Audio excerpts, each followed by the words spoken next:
The wildfire disaster in Hawaii is now considered the deadliest in the U.S. in a century. Officials confirm at least 96 people have been killed.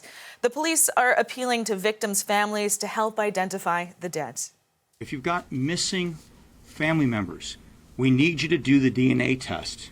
We need to identify your loved ones. Officials say many people remain unaccounted for. Searchers are working through an area that covers roughly 12 square kilometers. But Maui's police chief says teams have only been through a fraction of it. It's now been almost a week since wind-driven flames burned down Lahaina, and there are more questions about the emergency response, with officials acknowledging that none of the 80 warning signs on Maui were activated. Firefighters tell the New York Times that water pressure on the island collapsed when the wildfire was at its worst. And many people who lost everything to the flames say they are getting no federal or state help.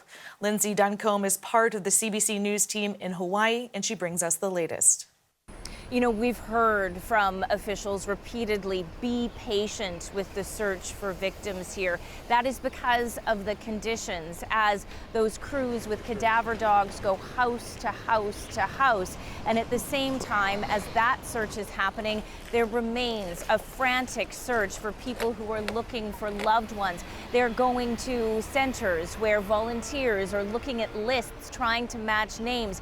In those cases, we have heard of reunions where people are able to say, we know your loved one is safe, but there are also times where that uncertainty remains and people are anticipating the point where that uncertainty may turn into grief. And then there is the sense of how hard this is going to be to rebuild.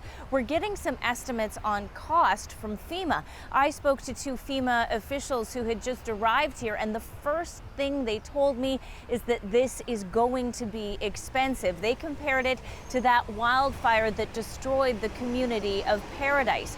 FEMA estimates that rebuilding Lahaina could cost as much as $5.5 billion. Lindsay Duncombe, CBC News, Honolulu.